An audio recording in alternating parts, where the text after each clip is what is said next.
Breakthrough News. Rania, what else would you like our viewers to know?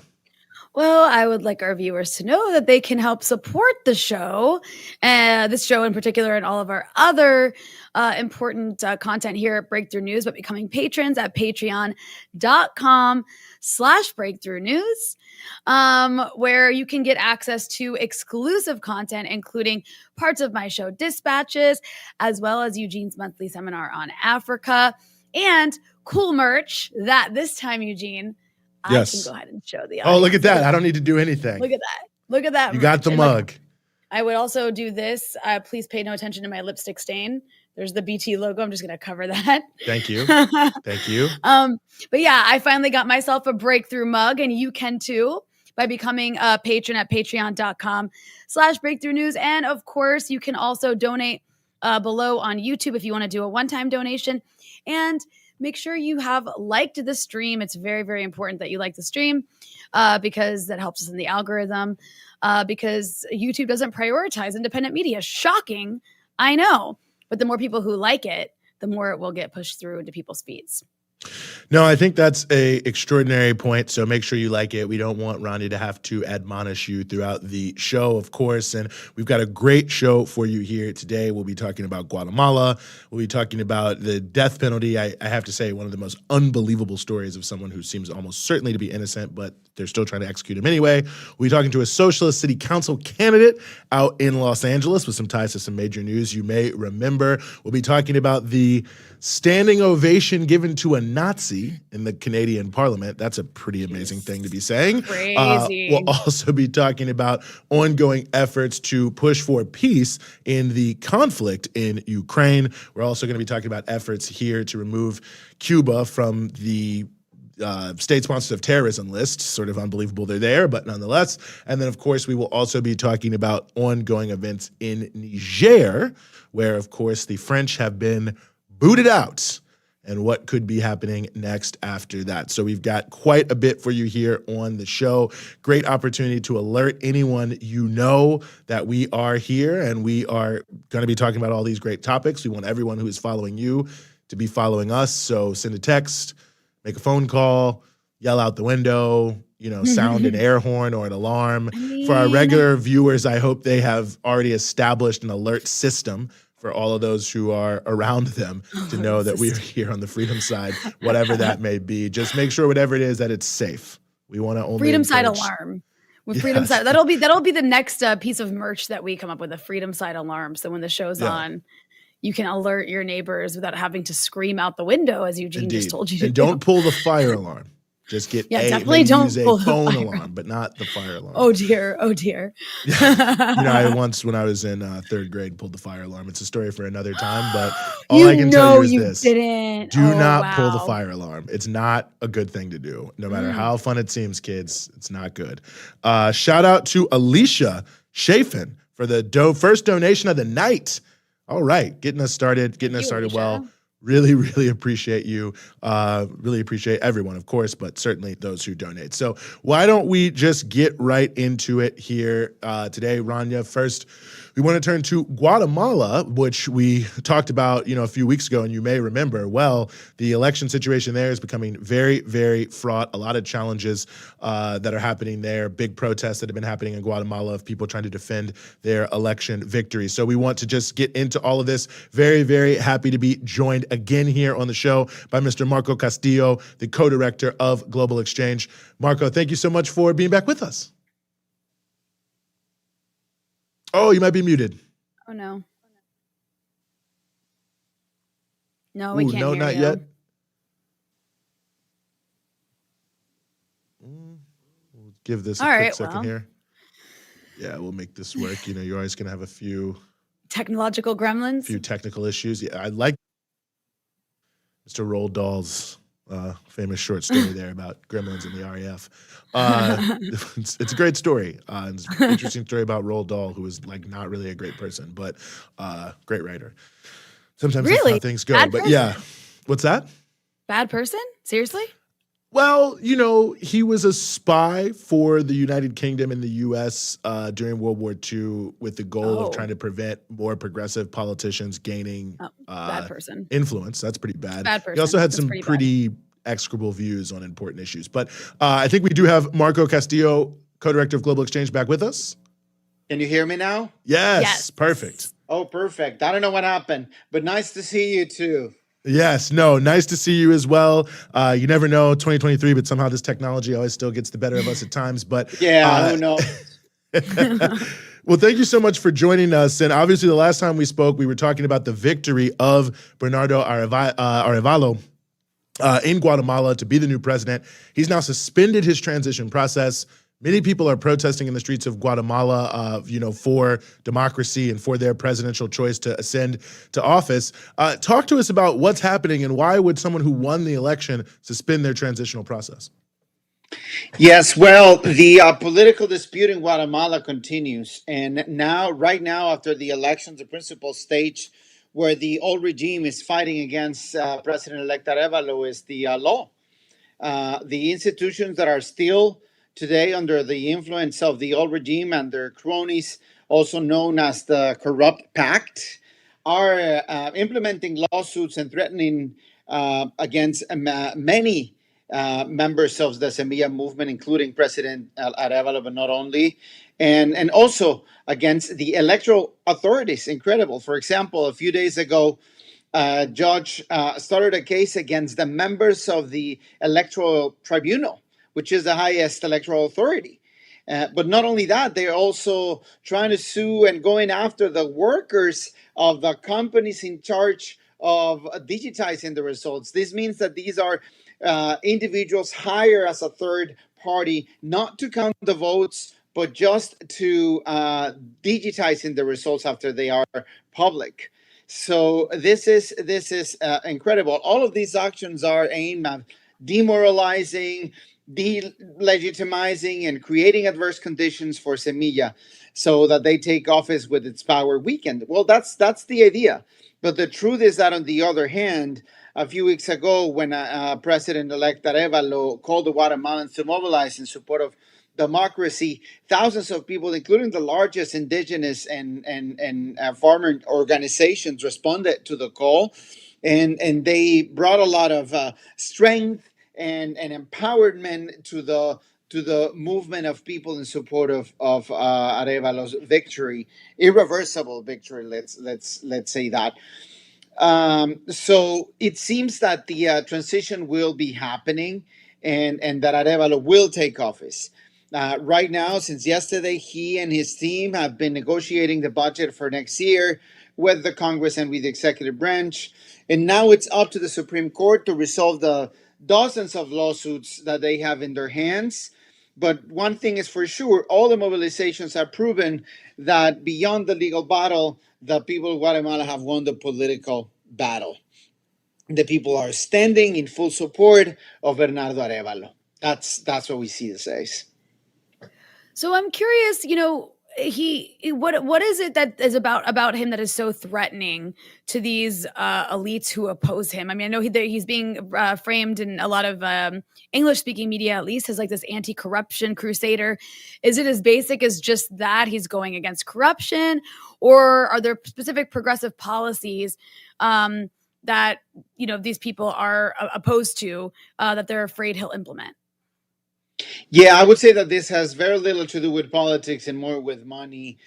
This group in power right now are trying to protect their immunity and make sure that none of their business for the past decade are known and go public. They fear the consequences of something that they saw as a never-ending business. This is an electoral victory that was not planned by them, and that's why they're so scared. They didn't see this coming, and now they don't know what to do. For the past decade, the government has been, colluded with international investors in trying to, extract resources, natural resources, and do all kinds of private business with Guatemalans' public resources. Just to say one thing, but there's also a lot in terms of justice and how many human rights defenders and indigenous leaders have been forced to flee the country after being prosecuted. So it's feared to lose their business. Yeah, I mean, I certainly could see how they would be fearful given how they've had such a free run. And I mean, it seems like this is really almost, a part and parcel of what we've seen over this entire electoral period. Political parties banned, others from participating in the election. Initially, what we've seen, as you've alluded to, I mean, the attempts to prevent any real sort of accountability as it concerns the genocides that have taken place over the years by different individuals. I mean, I say all that just to say this feels like a very big turning point moment for Guatemala when Arevalo is able to be inaugurated, which hopefully will take place. I mean, it reminds me to some degree of what we saw in Mexico and the concept of the fourth transformation, that it's a real turning of the page in the history of the country, especially I think in the post 1950s, mid-1950s period, kind of returning the country finally once again to this path of democracy that it was on after World War II. Correct. Now Arevalo has a huge responsibility, and we'll see. As I mentioned last time that I was here, it is important to see who Arevalo works with, who his allies are, because it's going to be hard. It's going to be hard. It's going to continue to be hard. The battle is not going to end when President Arevalo takes office. It's just going to continue, and he's going to have to fight. He's going to have to fight hard. And for example, right now that he has the support of the indigenous and farmers, now the question is going to be: will Arevalo be able to fulfill the promise of a land reform so long awaited by the people of Guatemala for decades and decades? And will he be able to go to the land owners that have control most of the farming land in the country? So this is just the beginning of a long battle. Mm-hmm. I noticed that Francisco Mora, the U.S. ambassador to the OAS, is one of the people who is at least offered some warning, to those trying to stop the process of the transition. And I'm curious how you're evaluating how the U.S. is responding to what's happening in Guatemala. Yeah, that's a good question, Eugene, because the truth is that so far the Biden administration have been in support of the respect of the electoral results, which is the obvious. We shouldn't be expecting less, but one cannot but wonder what's behind it, and to to us it is important to see that in general the Biden administration have been standing behind the electoral trumps in Colombia and Mexico, but at the same time they've been siding with the lawfare in Peru and maybe siding with the lawfare in Guatemala. Who knows? They're clearly exploring and finding other ways to put pressure on progressive leaders. We saw this we see this every day with what's happening in Colombia, again in Peru, and so it is important to keep an eye on how the other powers are gonna behave through the Arevalo's regime. No, I think that's a good point. I mean, it seems like the U.S. is just, they can't resist the tide. I mean, Honduras, Guatemala, Mexico. I mean, this really feels that for Central America in general, I mean, this moment, this period, I mean, obviously it's the same as Latin America, but so much of this long attempt to shut down anything even remotely progressive in the region appears to more or less have collapsed here. And so it's an interesting piece. But to say all that, I mean, you mentioned land reform. What are some of the issues you think are going to be the most critical issues in addition to that, moving forward, facing Guatemala, especially after so many years of these far-right governments? Well, I would have to insist in land reform because the depth that the country has with indigenous people during the war, before the war, it's one of the most hurt sectors of in the history of Guatemala, and not to mention in this recent years with migration, mostly from also indigenous people from Guatemala who have had to face death many times during their travel and Mexico or in the U.S. and the deserts. So it is that. Obviously, there's a big depth also, and with the youth, most of the Semilla movement is led and supported by young students who are demanding democracy, employment, dignity. There's also a big depth with human rights defenders, with all of those who have been standing up for democracy in Guatemala, that have been prosecuted, criminalized, that are in prison, and so this is just the beginning. Mm-hmm. Well, sorry about that. I had a camera mishap. Anyway, I wanted to ask about the fact that the U.S. and Brazil have both condemned this attempt to try to undermine democracy in Guatemala.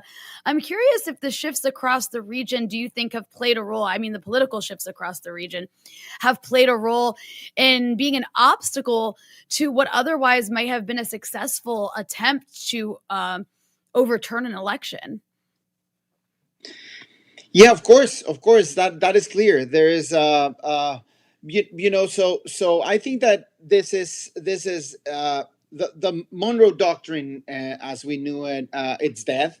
Basically, there is no way that the U.S. could hold that level of intervention. So what we're seeing is just citizens and countries electing their authorities, and the U.S. standing in the back. We should be celebrating the what I see as the last days of the Monroe Doctrine. I don't know if the U.S. government will ever see it as that, but we gotta keep an eye. And what are the other doctrines? What are the other strategies and the other things that the U.S.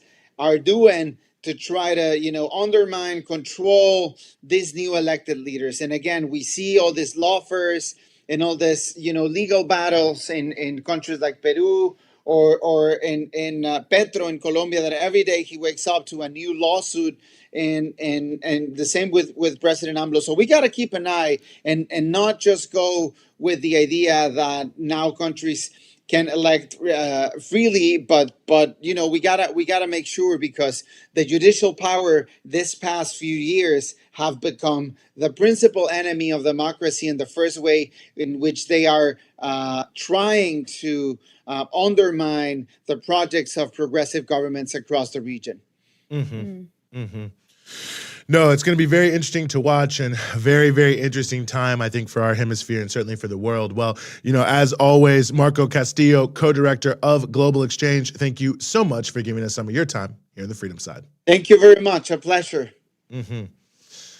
Pleasure is certainly all ours in that regard.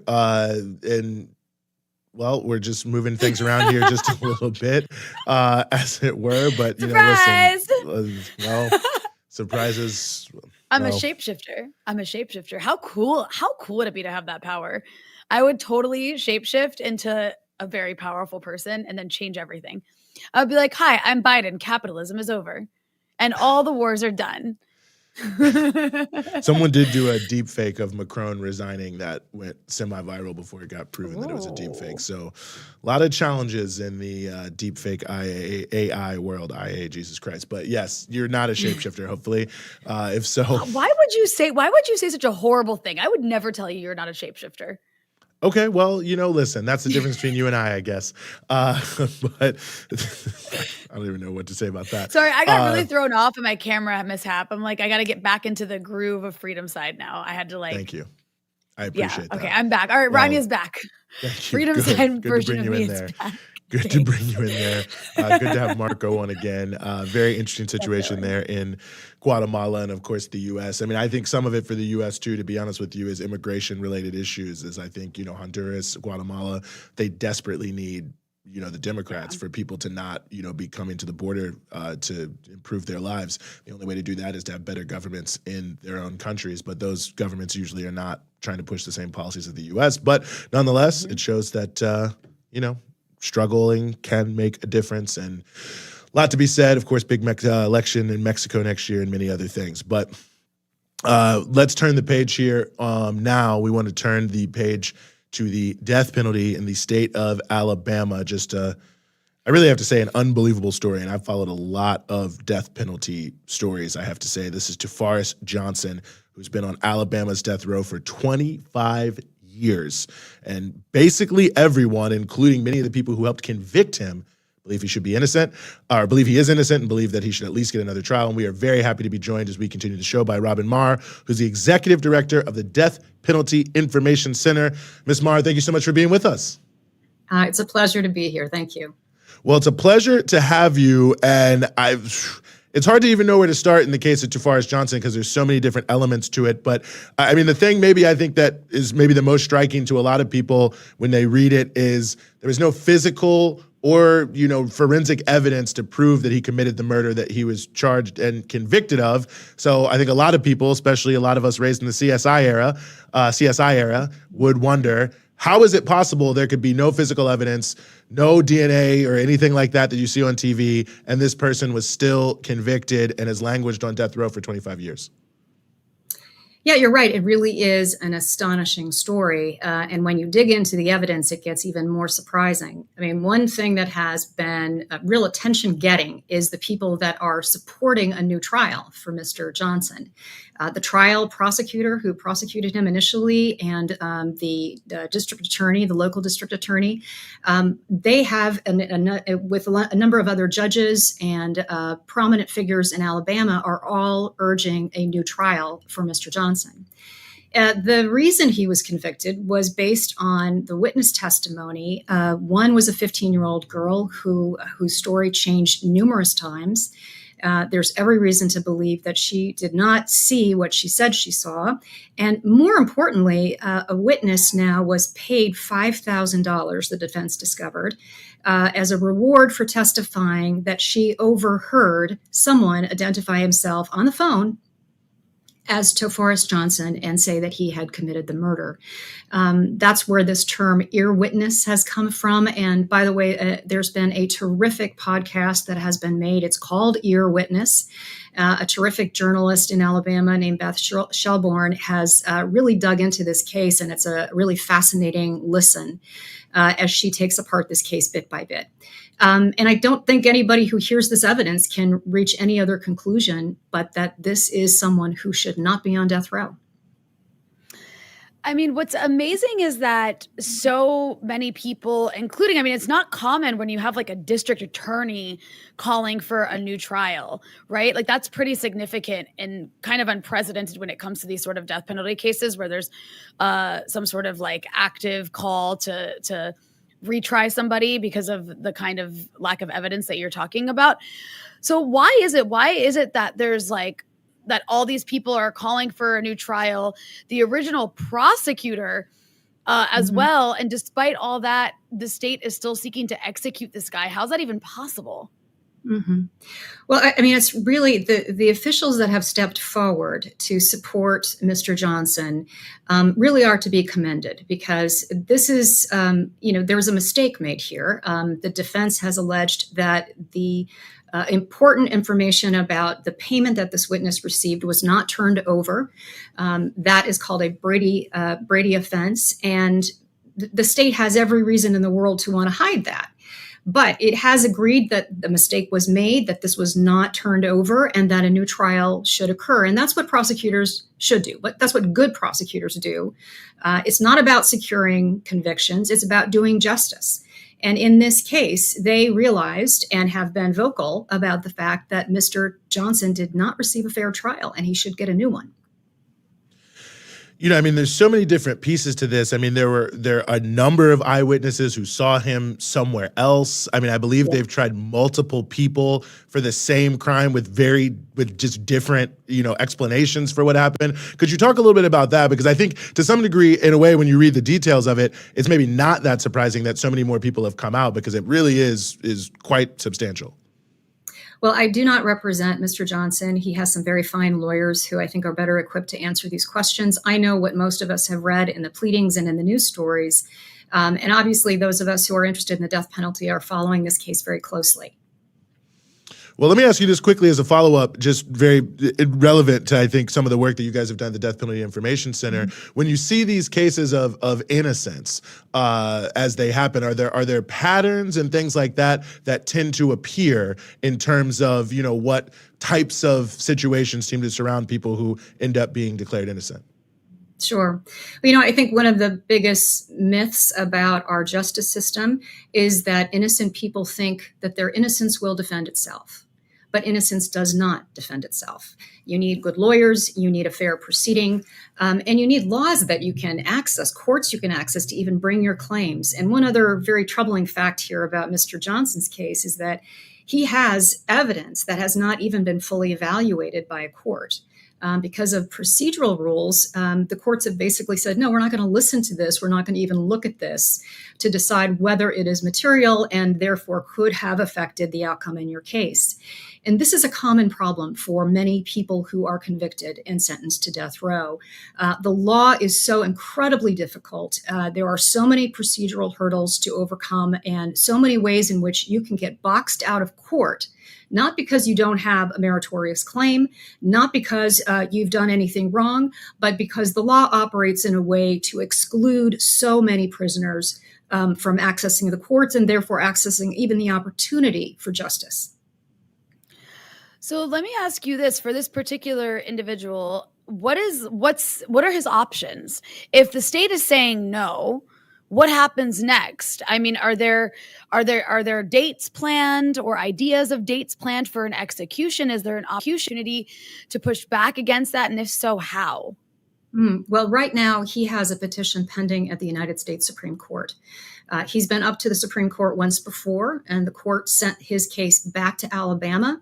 Alabama courts took a look at some of the evidence, did not do a full evaluation, and denied him relief all the way through the appeals process once again. So he's now at the Supreme Court asking the court to step in and to acknowledge that this is a very serious Brady error. Again, this is the failure of the prosecution to hand over evidence that was material and possibly exculpatory, or at least very material to his guilt, as they are lawfully required to do, for the court to acknowledge that this happened and that he is therefore deserving of a new trial. So right now we're waiting to see whether the Supreme Court is going to accept his case. Well, so I certainly hope they will, and we'll see more on that point. I mean, I guess you look at there's a weird paradox that feels like it's going on right now in a way that you have these terrible cases that are still out here where, we're looking at them. But overall, it seems that more and more people around the country are starting to feel that the death penalty is not the right solution in terms of punishment. So it seems like we're in this weird moment where we still have people who are almost outliers still on death row, while the country seems to be increasingly moving away from the death penalty. Yeah, I think outlier is exactly the right word. By and large, we as a country have moved away from use of the death penalty. We have far fewer executions every year than we did a few years ago. We have far fewer new death sentences than we did just a few years ago. And use of the death penalty is concentrated in just a few counties, even within the active death penalty states. So part of the challenge is to make this relevant, to make sure that people still care about these people. There still are human beings that are on death row. Many of them would not have been sentenced to death today. Many of them did not get fair trials. Many of them did not have good lawyers. So there are abundant reasons why we should care about the people who are now facing a possible execution, even though the death penalty is much less used. And also on a global scale too. I mean, we're not, not zooming out here. I mean, when it comes to using the use of the death penalty, what kind, who is the U.S. In the same category as here? I mean, it's not a common thing even around the globe.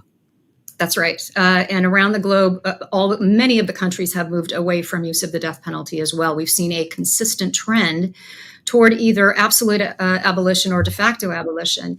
Yeah, the countries that are using the death penalty most often are countries with whom we have almost nothing in common. Those executions in Saudi Arabia, in Iran, in China.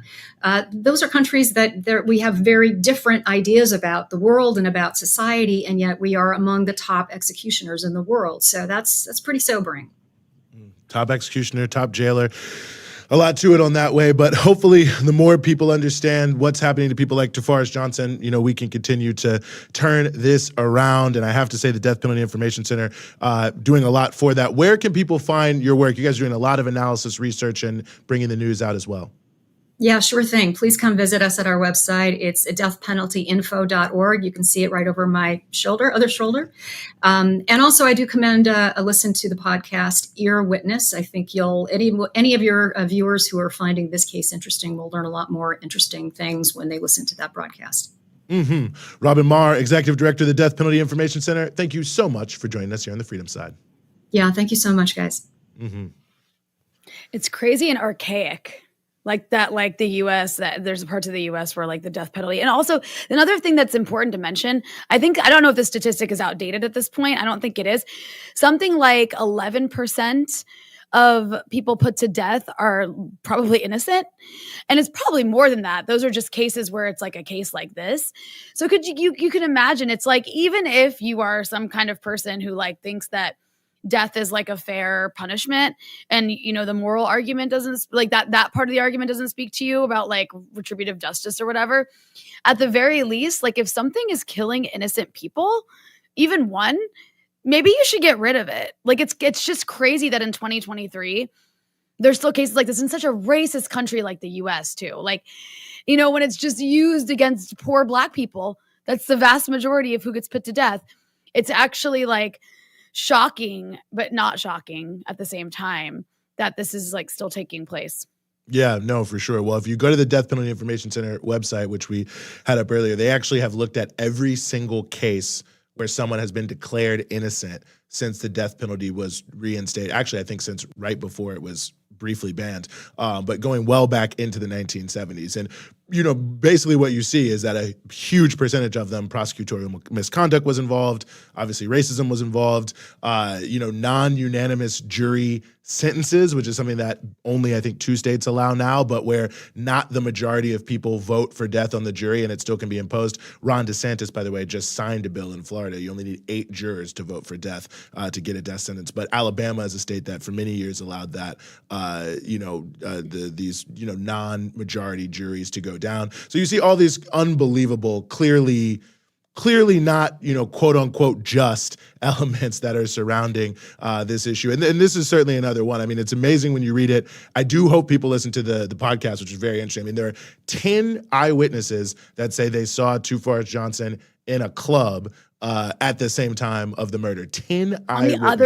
On the other side of town. Other side of town. It was, right? Yeah. No physical evidence.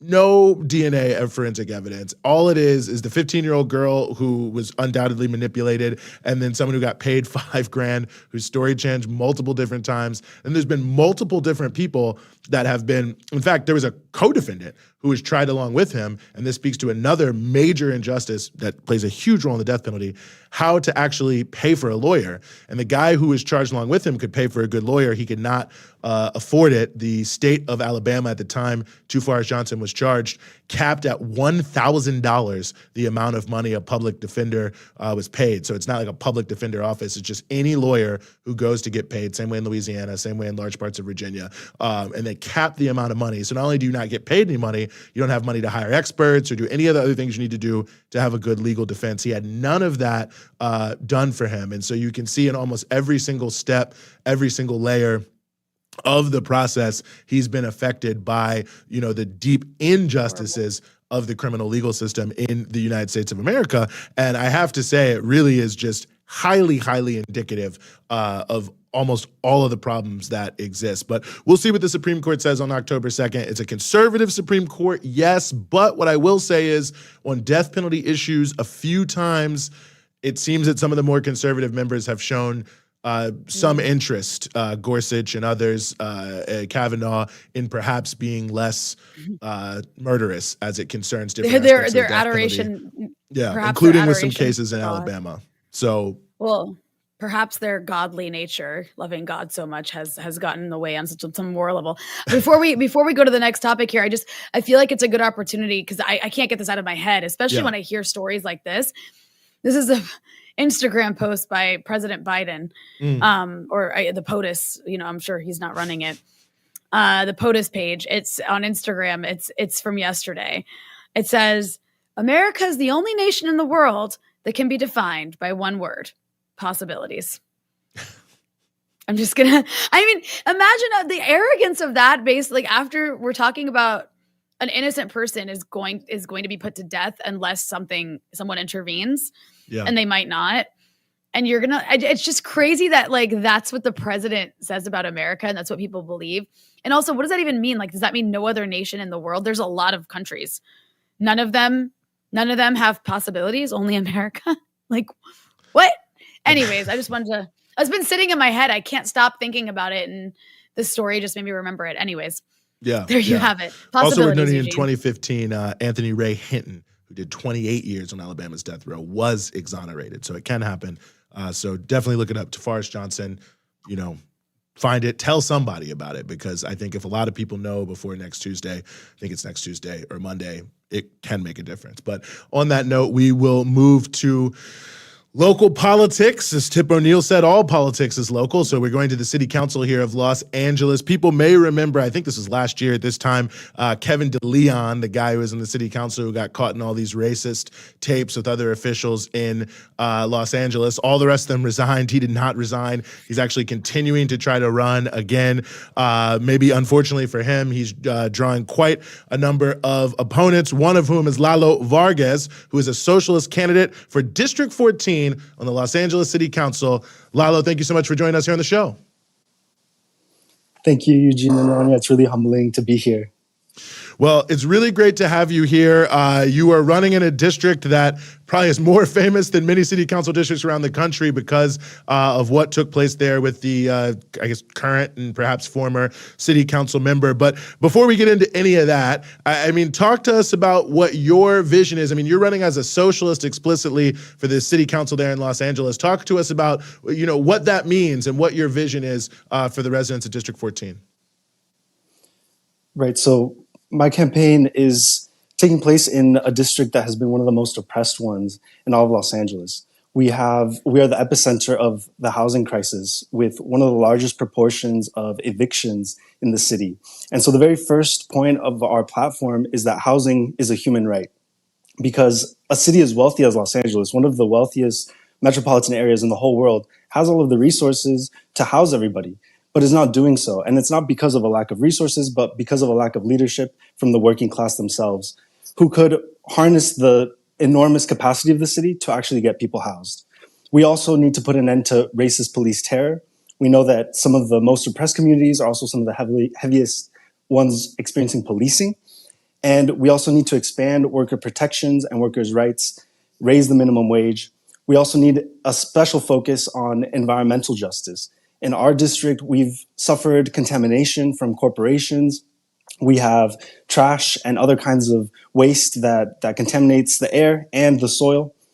And we also need to look at expanding and making a free public transit system, because so many people, LA is famous for its traffic, but we could make LA a city where people can get around regardless of their ability or of their age. And people still do depend a lot on the public transit system. However, it's failing in a lot of ways as well. You're also a high school science teacher, which is pretty cool. It's not often you have someone who's in like a public school teacher running for office. I'm curious if you could talk a bit about why that is actually like a extra sort of qualification. Right. So I'm in my break room right now. You guys got me at a good time. I'm a teacher of AP Environmental Science. So, I was just talking about some of the environmental issues we have. I spend a lot of time talking with our youth about some of the policies that we could be implementing at the local level in our local community that the city could actually take on. On top of being a teacher, I see a lot of the failures of the government because unfortunately, we as teachers are expected to pick up a lot of the slack and deal with, we're the first stop for healthcare, mental health care, to ensuring that students are fed and housed. And that's a lot to put on teachers and counselors. And even with everyone doing as much as they can, sometimes families and kids fall through the cracks. So I see a lot of the suffering through my lens as a teacher. But I also, when I clock out, I am also a tenant organizer. And so for me, being a socialist candidate isn't something that I do in names only. It's also in actions. I have helped organize tenants to form tenants associations, tenants unions, so that they can actually defend against landlord harassment, abuses when their rents are not being respected.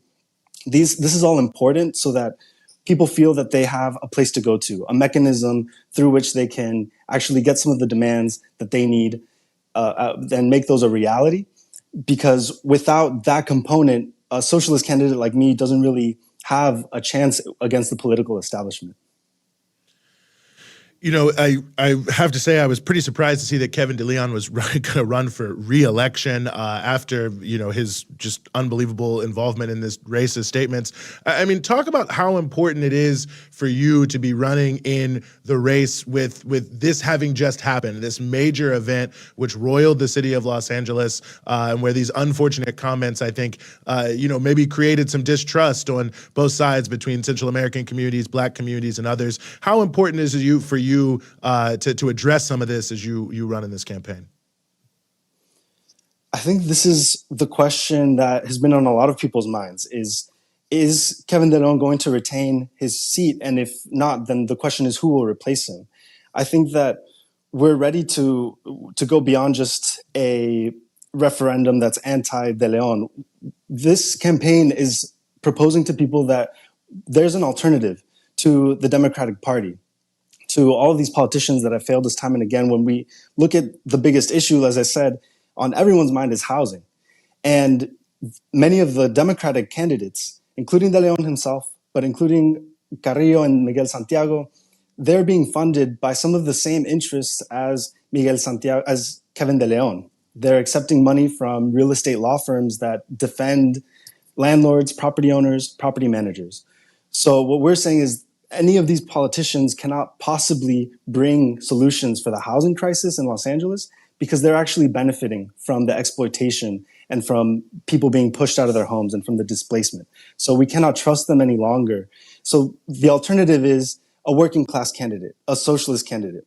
What was troubling about that audio that was leaked was also, you know, of course, the comments, but also that these some former and the current incumbent Kevin De Leon council members, which were using their power to try to influence the redistricting process to favor their power, not necessarily the needs of working people. And you hear them talking about breaking up renter populations so that they have more homeowner districts so that renters' voices are disenfranchised.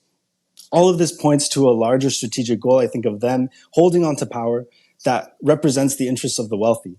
And, you know, what we're saying is that it doesn't matter if it was a Democrat majority in the city council as we have now, 14 seats are controlled by Democrats out of the 15.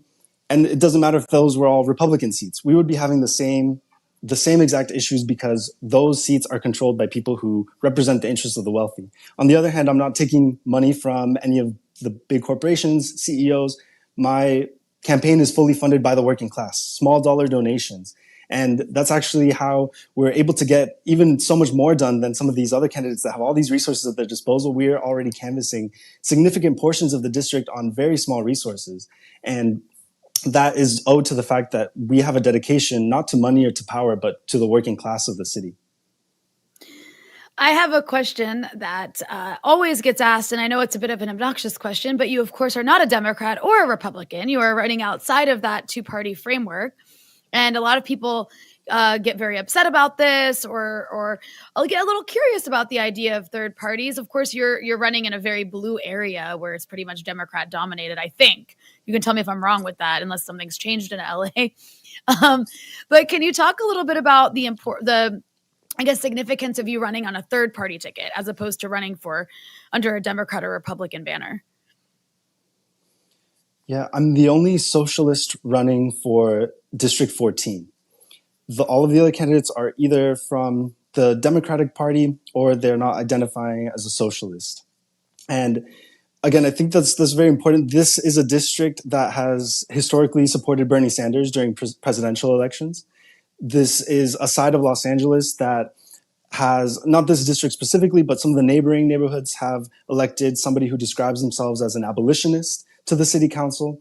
And I think that people are getting to a point where they are honestly tired of the same things happening in the political establishment. They know that nothing really will fundamentally change, no matter which Democrat is in office.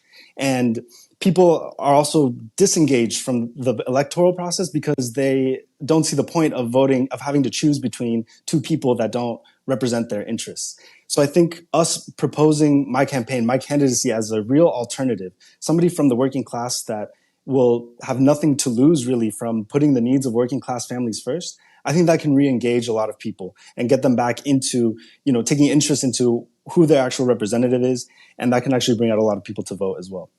Mm-hmm.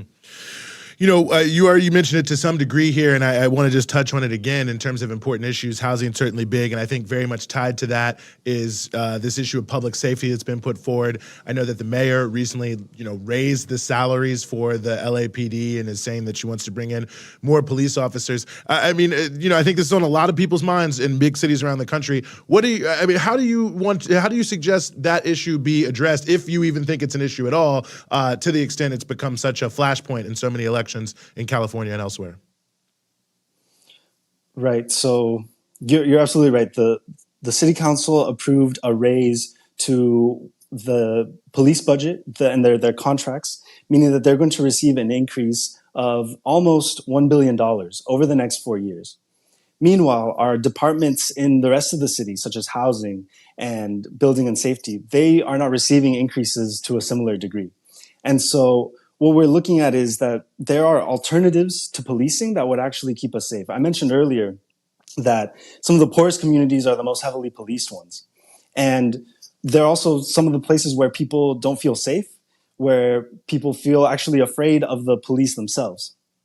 I'm a member of the Party for Socialism and Liberation, and so a lot of our political platforms for this campaign come from our party's perspective on how policing should be dealt with in a socialist society. We believe that everybody deserves to feel safe in their neighborhoods. However, when we're funding a police budget with over a quarter of the city's budget and it's still not keeping us safe, then we have to look at actual alternatives. One of the things that we think a socialist in city council can actually support the community with is with infrastructure, such as violence interruption programs, where we actually support community leaders who know their community best to start to actually become the voices and the people who know what solutions are actually needed in their community. We also know that some of the heaviest police communities, some of the most violent ones, are ones where people don't have their basic necessities, access to housing, healthcare, childcare. Whereas in those communities that are the safest, those are often the wealthiest ones that have all of their needs guaranteed, not necessarily the ones that have cops on every single block. So we are envisioning a real partnership with community leaders that can actually, and alongside, providing the basic necessities of life to people who work in Los Angeles, who right now are not having their basic needs guaranteed because it's hard to live in Los Angeles, even if you're working 2 jobs. And I know people, and I have had to say goodbye to students who are moving as far away as Victorville, which is on the other side of the mountains here in LA. And their parents are still working in Los Angeles, commuting over 3 hours both ways, meaning that their work week eventually turns into a 70-hour work week. There's no excuse for that in one of the wealthiest cities in the world. So, the policing question is important, but I think, it can't be discussed without discussing also the component of having the basic rights guaranteed for working families. Yeah, a couple other things in your platform that stick out that are totally connected to what you just said. And even when I think about LA and when I visit, what I'm kind of whoa about is the fact that the public transportation is not very good and the traffic is insane. Like you just mentioned, a 3-hour trip. A lot of that is probably also due to traffic, but also the housing issue. LA is known for having a crazy amount of homelessness in Skid Row, but also it's one of the most expensive cities in the country in terms of rent. So can you talk a little bit about the issue of housing? And you are a tenant organizer as well. So I imagine you know quite a lot about that, as well as the issue of public transportation. Yeah, of course. I know sometimes in the popular media, LA is billed as this sunshine city with palm trees and actors and movie stars everywhere. But, the reality on the ground is very different. There is around over 40,000 homeless people living in LA. Skid Row is actually in my district, in District 14. and that's the epicenter. This is a humanitarian crisis. It's not only famous nationwide, but I think worldwide, because you have actually, there's a city within a city, a city of homeless people living next to opulent wealth and riches. And so that's really the biggest injustice here. We also, we know that there are more empty housing units in Los Angeles than there are homeless people. The number of empty housing units is closer to 90 or 100,000, depending on which estimates we're looking at. And so a city council like the Los Angeles City Council has the power to take those empty units, seize them, and redistribute them to the people to guarantee housing as a right. But, we also need to prevent people from becoming homeless. And that involves creating structures in the community, such as tenant organizations, which I'm proud to have been a part of in both Los Angeles and in the surrounding areas. Because what ends up happening is that the city's housing and building and safety departments have a backlog of cases that they need to investigate, or backlog of inspections. And without the proper leadership, the proper funding in these departments, they end up neglecting tenants and tenants' rights, and they're not enforcing the laws that they're supposed to be to protect tenants. And so what ends up happening is that, de facto, these departments are servicing the interests of the landlords, of the property owners. And we think that with the proper leadership, the proper funding in these departments, an overhaul of them so that they're staffed with people who have experienced tenant organizing, community leaders who are tenants themselves, then we can actually turn these departments into people's departments that are actually serving the needs of regular working people first. And that provides opportunities for tenants to actually have their rights respected. And also, we think that penalties can be higher on landlords that aren't providing adequate housing, and those penalties can even include seizure of their property, so that the tenants who are actually living there, who are paying their rent on time, but who have unhealthy living conditions, they can actually take ownership over their housing. And that way we can have more stable communities in Los Angeles, and it's more affordable for working families. The people who live here and who work here should be able to afford to live here. But with rents skyrocketing, it's becoming less and less of a possibility for most families today. Mm-hmm. Well, Lalo, before we let you go, for those who may be more curious about what you have going on, where can they find more information about your campaign? All of my social media handles are Lalo4CD14. And we actually have, a lot of people tell me, I wish I could vote for you, but I don't live in District 14. People can also donate to our campaign so that we can take on some of the biggest names in the political establishment. We actually have a deadline coming up tomorrow. So that website is lalo4cd14.com. You'll find all the information there. Right on. Lalo Vargas, socialist candidate for the Los Angeles City Council in District 14 and a working teacher. Thank you so much for joining us here on the Freedom Side. Pleasure to be here. Mm-hmm. I had to get that last one in because in the Republican debate last night, the issue of teachers became an interesting little side story. I guess you missed that. I'm excited that there is a socialist running on a local ticket in LA. And I'm just wondering how AOC feels about it. I'm sorry, I couldn't help it. Because if I see her, I'll definitely ask her. No, it's just funny. It's funny to see. I'm really excited. There actually are not a lot, but there are more actual socialists on Socialist Party tickets running in various capacities for different parts of government. And I'm just brought back to 2018 when AOC was running as a quote unquote socialist. And now it's really exciting because now a real socialist is running for something. And so I hope it works out. And I hope people do actually go check out who live in LA, go check out the website. Yes, no, absolutely. I think it's going to be interesting. If you follow the LA City Council, it's very, very interesting to see how more and more, radical candidates seem to be winning in the last couple cycles. Very, very interesting reality. Bernie Sanders, by the way, was dominated in East LA in the 2020 primary. So you can see there's a drift to the left there, heavily driven by the Central American working class. And nobody can make the argument that you're spoiling anything in a place like LA because it's just Democrat running against Democrat. So nice try, guys, but it won't work in this place. Lesser of two evilism. Yeah. Well, we're going to go now from California to Canada and maybe a few other places here. Many people undoubtedly saw the Canadian Parliament shamefully honor a Nazi. Now, I wouldn't Oopsies. actually say they're scrambling to apologize. They actually seem still relatively comfortable with it. But nonetheless, to talk more about all of this, we are very, very honored to be joined here on the show by Moss Robeson, who's an independent researcher of the far right in Ukraine and the Ukrainian diaspora. Moss, thank you so much for being with us here on the show. Thank you so much for inviting me to be here. Not least of all, as a fan of this show, I'm honored to be joining you today. Well, thank you so much. Really, really appreciate that and all your support up to now. We are really excited to have you on because these are such misunderstood issues. I kind of actually want to start with the gentleman, I think Hunka is his name, who was honored in the Canadian Parliament, because I think a lot of people have probably heard that he was a Nazi of some sort or affiliated with them. But give us more insight, if you could, Moss, on like who is he fighting for and with, and what were they really doing? A little bit of background on that element beyond, I think, what people maybe have just seen in the headlines. Well, a lot of people are calling this Nazi Gate, and I think it's definitely been a rude awakening for many. And in that sense, it's inevitable. This particular scandal, of course, was not Yaroslav Hunka, who you mentioned is 98 years old, someone who volunteered to fight in the Ukrainian division of the Waffen-SS and described 1941 to 43 as the best years of his life. Canada may have let thousands of these people into the country, but probably only a small handful are still alive today. The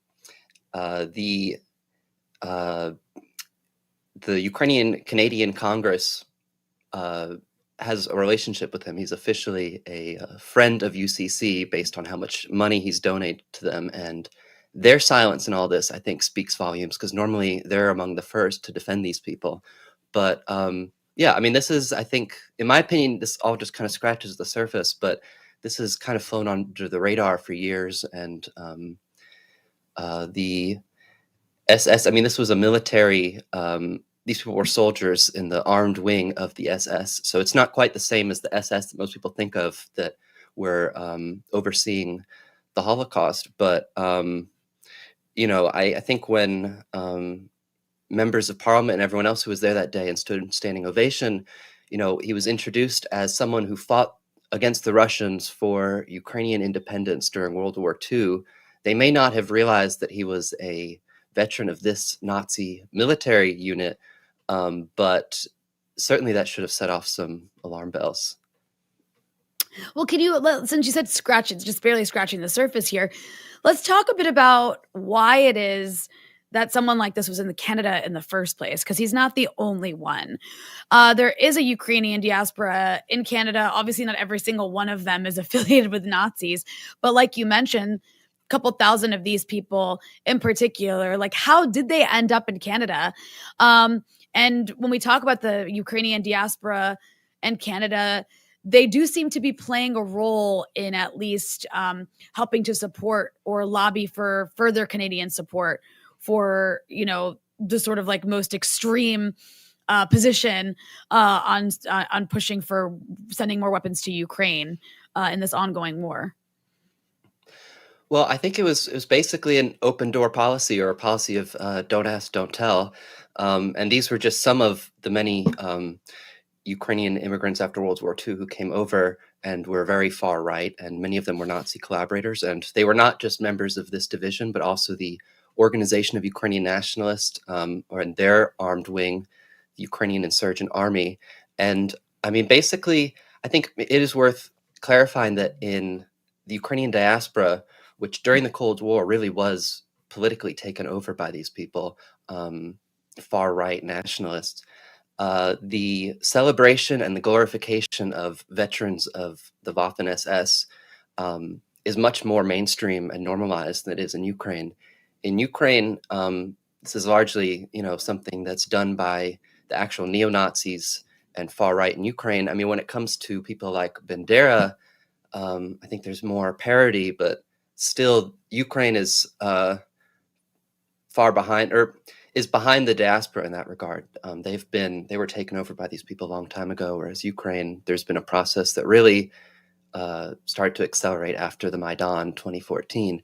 And you mentioned the Ukrainian diaspora. I mean, or the their political influence, I don't see them as, in the driver's seat. They're more like backseat drivers who give very bad directions, like, take a hard right here at Stepan Bandera Avenue, and, don't worry about the speed limit, and you can just drive off this cliff. And, if you think that'll lead to a fiery explosion, then maybe you went to like Russian disinformation driving school or something. But they are politically influential and, dare I say, powerful, and have played a pretty important role in terms of leading the rehabilitation of these so-called heroes from World War II that, as we see with Yaroslav Hunka, are pretty openly celebrated in Canada. I think there were people who, people like Chrystia Freeland, who, when they say they're celebrating someone who is fought against the Russians for Ukrainian independence during World War II, I think if they knew anything about this, they would assume maybe that he was a veteran of the Ukrainian insurgent army, which was, as I said, the paramilitary wing of Stepan Bandera's Organization of Ukrainian Nationalists, which actually still exists in Canada and in much internationally in Ukraine. And that's the thing that I've been really focused on. So I'm less of an expert on the SS veterans and Canada in particular. But it's just a crazy rabbit hole. It is. I mean, it's somewhat amazing to think of. And I mean, one of the questions around, Bandera and some of these other people that I think has come up over and over again in terms of how, this plays out is the idea that they weren't really involved in any of, the bad stuff, i.e. the Holocaust, the killing of many Jews, Roma, many other types of people, Russia. I mean, really just mass murder in such a major way. It's almost sort of presented as like, well, they were there, but, they weren't really doing any of that. I mean, I'm sure, unit by unit, issue by issue, there's probably differences there. But I just wonder what you make of that overall line of argument, because I feel like that always ends up being sort of the pushback once people have acknowledged, okay, yes, they were fighting with the Nazis, but then there's this sort of second piece to it. Yeah, I think the Banderites in particular have been at the forefront of that whitewashing history and basically rewriting the history of World War II in Ukraine and the Holocaust. Part of the answer to that is that the CIA worked with a faction of these people. And, the CIA may not have directly supported Bandera, but they agreed to support maybe people they considered to be like reformed Banderites, who were even in some cases bigger war criminals during World War II. But so the whitewashing of these people has been a long-term project, one that has essentially been supported by Western governments. And we're seeing the, blowback from that today. They were also, the Bandera people were also at the forefront of, since 2014 in the Ukrainian Institute of National Memory in Ukraine, leading the charge of rehabilitating these people. I mean, this and is by also Banderites, part I of mean, this- sorry. No, please finish. No, you go ahead. Okay, well, I was just going to say, by Banderites, I don't necessarily mean, synonymous with Ukrainian nationalists. I mean people who are actually members of the OUNB, Bandera's organization, which long outlived him. Bandera was assassinated by the KGB in 1959 in Munich, and his organization still exists, and they have a whole array of front groups, and like many of them are active in Canada. Well, you mentioned that these people managed to take over the diaspora, is politically at least, especially during the Cold War. So I know there's other like pockets of Ukrainian diaspora and various other parts of North America and of the West in general. Like, where are other spots where this was the case? Was it just Canada that was giving a pass or had this policy, like you said, of don't ask, don't tell? Or was the U.S. doing it as well? Were other European countries doing it? Oh, yeah. I mean, basically, wherever the Ukrainian diaspora is prominent, it's a similar story. In Canada, they actually ironically have less of a monopoly on the Ukrainian community, organized Ukrainian community. A lot of the official umbrella organizations for the Ukrainian diaspora that ostensibly are like the spokesbody of Ukrainians around the world are controlled by OUN members. In particular, to the Ukrainian Canadian Congress, it's to a lesser extent, but they essentially control the Ukrainian Congress Committee of America, the Association of Ukrainians in Great Britain, the Australian Federation of Ukrainian Organizations, and the Ukrainian World Congress, which is based in Toronto. And so that's been part of this long-term project of infiltrating other organizations and taking them over. And to speak, their goal, is that Ukrainians can all speak with one voice behind them. And at least since the war, I think a lot of people get the impression that Ukrainians do speak with one voice, at least online. But this issue with the diaspora or the Yaroslav Hunka scandal, I think, is an example where they aren't really the true spokespeople of Ukrainians. It's obviously an issue in many different countries, as you're speaking to. I mean, I know one of the countries where this has become, somewhat controversial is Germany, of course, and obviously the official authorities have done everything possible to try to avoid talking about this issue. Obviously, they're giving major support there to the NATO-Ukrainian war effort. Talk about that if you could, because I know, Moss, you're going to be participating in a conference which will be available actually in English for anyone around the world on sort of exactly this issue, the history of many of these groups, who they really are, and how it's playing into the Ukraine war today. Well, thanks for bringing that up. I guess first, there is a German connection to this so-called Nazigate scandal. The German ambassador was there in Canadian Parliament and was among those that stood and applauded for Yaroslav Hunka, this veteran of the Ukrainian division of the Waffen-SS, the paramilitary of Himmler. At about the same time, meanwhile, in Germany, Seven Dagdelen, a member of the Linke Party in German parliament, had submitted a list of questions to the federal government titled Right-Wing Extremist Manifestations of Ukrainian Historical Politics. And so within 24 hours of the German ambassador applauding this veteran of a Nazi military division, the German government essentially rejected all her questions and stated its disagreement with a preliminary statement to those questions, which characterized mentioned the Organization of Ukrainian Nationalists, the Ukrainian Insurgent Army, and the Ukrainian division of the Waffen-SS. And in this response, the German government, says that they disagree with, characterizing these groups universally as right-wing extremist, anti-Semitic, and racist. And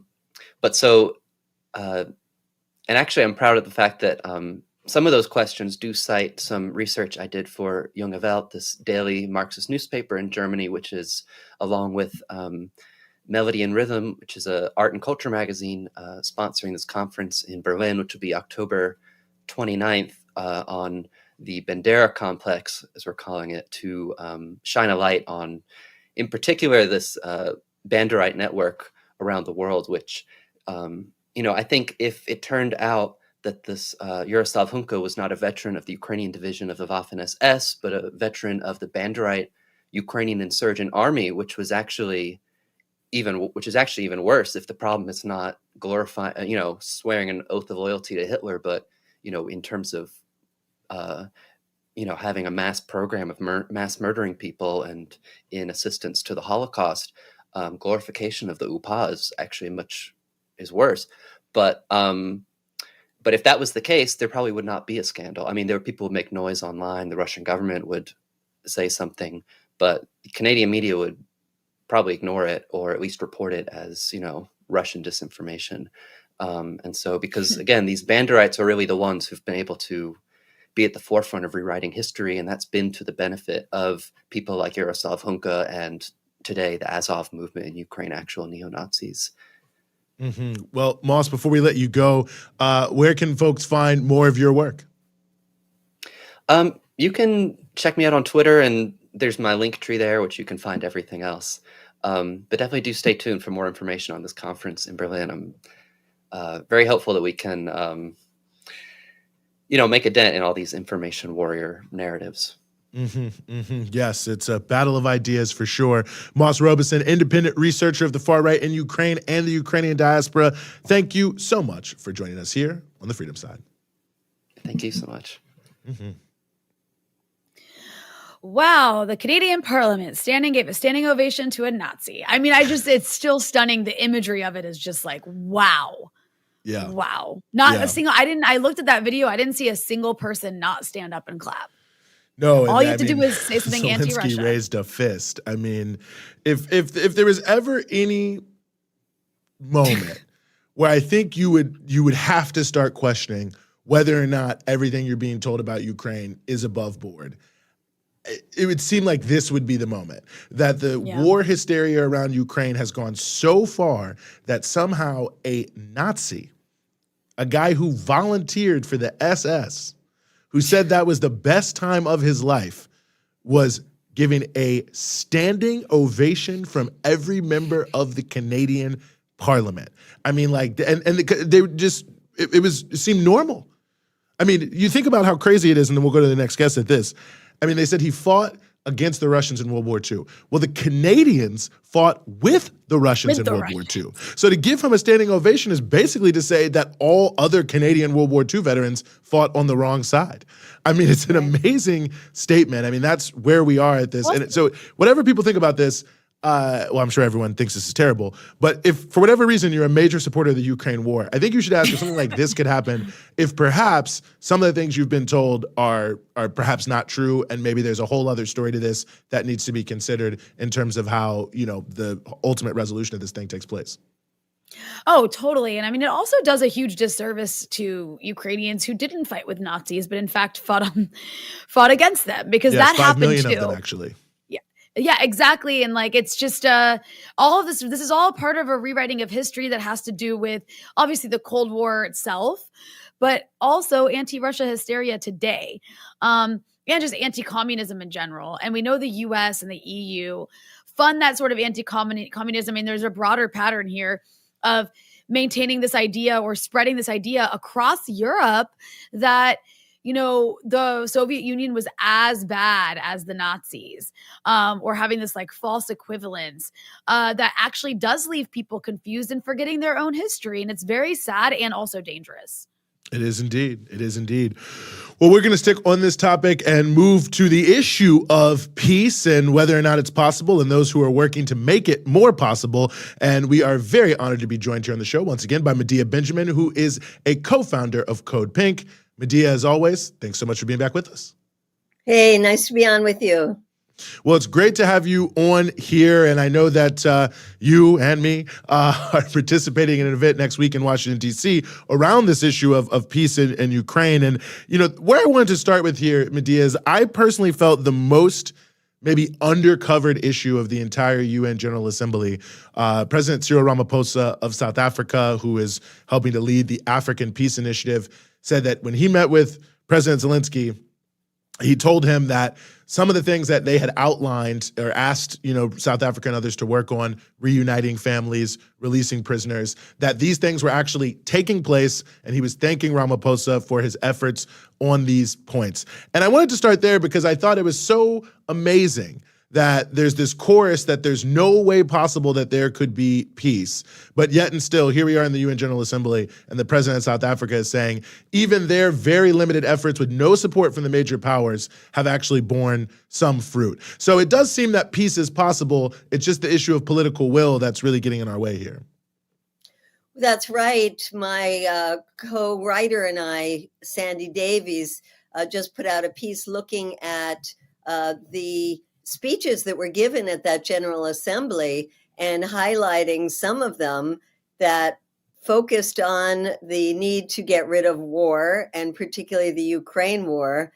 We looked at speeches coming from Africa, from Latin America, and there were great examples of people like the president of Colombia, Petro, asking, what is the difference between the war in Palestine, or the efforts of the Palestinian people, and what's happening in Ukraine, and why is one being supported by the West and the other not? And many other of the heads of state asking why is it that the collective West is able to muster up so much money to send to continue the war in Ukraine, but not able to fulfill its commitments made to the United Nations around climate mitigation issues. So there is a lot of people, heads of state, I would say global majority, that have been calling urgently for peace talks. And as we know, the US and the UK particularly have been squashing any efforts at peace since the time of the Russian invasion until now. And I mean, not only have they been squashing efforts to try to come to some sort of negotiated settlement repeatedly over and over again, we've also seen that they're fueling the fire. Can you talk a bit about just it's hard to even quantify because we only know what we know in terms of like the amounts that, keep getting told to us that are being sent to Ukraine. But like, is there a figure, Medea? Do we have a number? Do we have an estimate for just how much money has been sent to this country? And of course, the vast majority of it is in the form of weapons. Well, we do know that there's $114 billion in an op-ed that Senator Rand Paul wrote the other day. He broke it down and said that was $233 million a day, every day, that U.S. taxpayers are spending on this war. And it's funny to hear some of the U.S. officials justifying by saying, well, a lot of that money just goes to U.S. weapons manufacturers, so it's okay. It helps our economy. But it's 114 billion, and now we have the other 24 billion that the president is asking for. And the only thing that the Democrats have been able to muster a little tiny bit of opposition to is the sending of cluster munitions. And in that case, given that it's a weapon that is banned internationally, you'd think you could get more than the 19 who voted against it. But I think yesterday it came up again and they did get more. But that's great. Anytime that anybody opposes sending weapons is good. Yet on the other hand, we feel that it's so important that the Democrats start joining with some of these Republicans, and they are a minority, to start questioning this war, whether it's questioning the money being sent or asking, what is the plan? What is your definition of victory? What is your diplomatic path? What is this going to cost the American people? Why don't we have an inspector general or an audit of where that money has gone? We have to get Democrats on board around that. And that's why we're organizing these events next week. Well, I think that's an extraordinarily important point. I mean, I was noticing something interesting reading the Economist YouGov tracking poll, which comes out, I think, like every other week, actually. Maybe it's every week, but I think it's every other week. And for many, many months, of course, you were seeing sort of rising. The way they asked the question on Ukraine aid is, should you give less? Should it stay the same? Should they be given more in terms of aid? And there is sort of rising opposition to giving more, of course, and doing less, and support for doing less.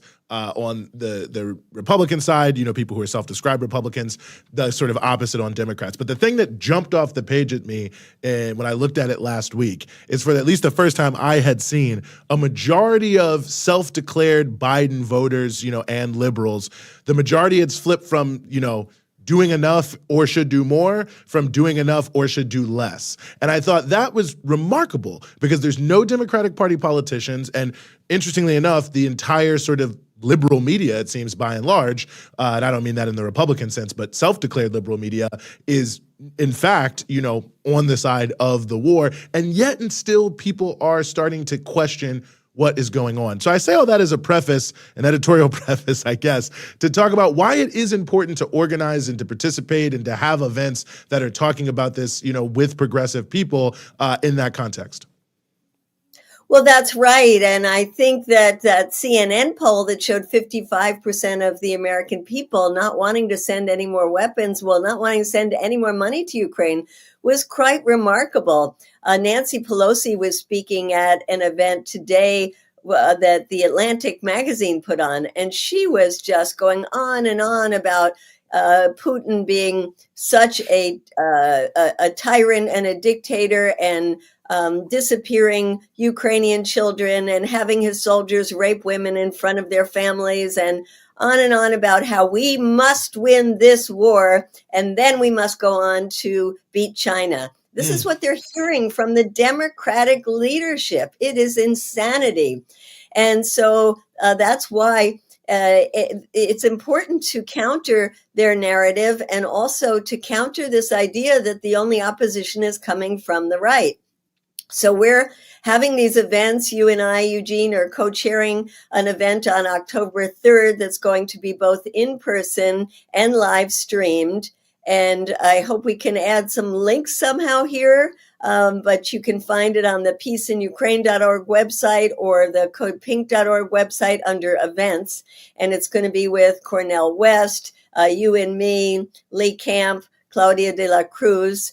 And we are also having the DC Labor Chorus. And it's going to be a very exciting, inspiring rally to rally us up for the next day, which is very important, because then we're going to be lobbying in the halls of Congress, and not just the nice lobbying of, here's the petition we brought to you. We're actually going to be doing sit-ins, and we're going to be starting at the office of Senator Bernie Sanders, who is known for championing the rights of the American people. But how can you keep saying that you're for the working class in the United States while you're supporting this endless, unwinnable war that might lead to a nuclear Armageddon?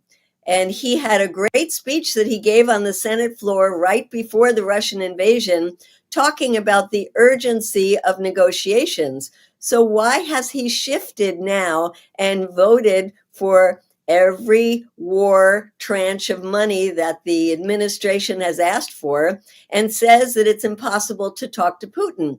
And we want to remind him of his own words, as well as ask him, well, who else are you going to negotiate with? Putin is there. You can hate him, but that doesn't make any difference. You need to talk to him. So I'm very excited about the efforts we're going to be doing on October 3rd and 4th. And it's part of a week of global days of action that are happening all over the country and all over Europe. And you can find in the Peace in Ukraine website examples of these activities that are happening. Some of them might be in your cities if it's not possible for you to come to DC. But it is, if it is, we hope that you will join us on those days and join us in this peaceinukraine.org coalition.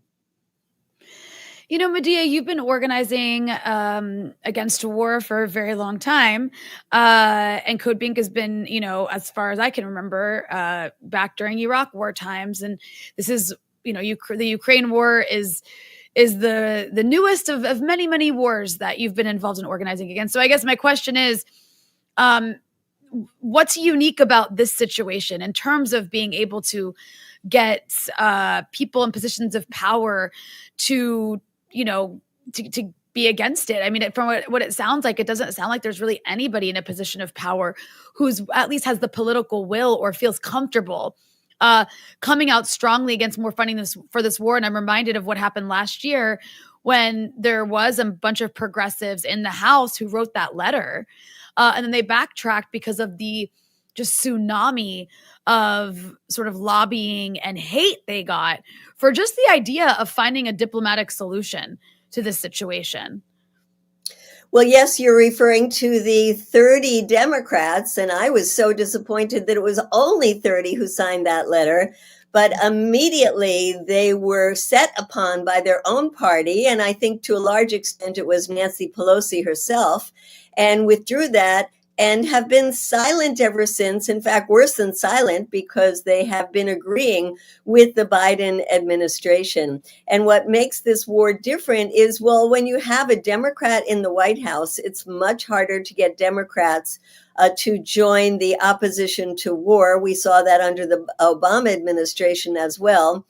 And in addition, people do understand that it was the Russians who invaded. And so it makes it more difficult to explain to people the context of the invasion and to explain that we condemn the Russian invasion, but we want to stop the killing, stop the slaughter, stop the march towards World War III.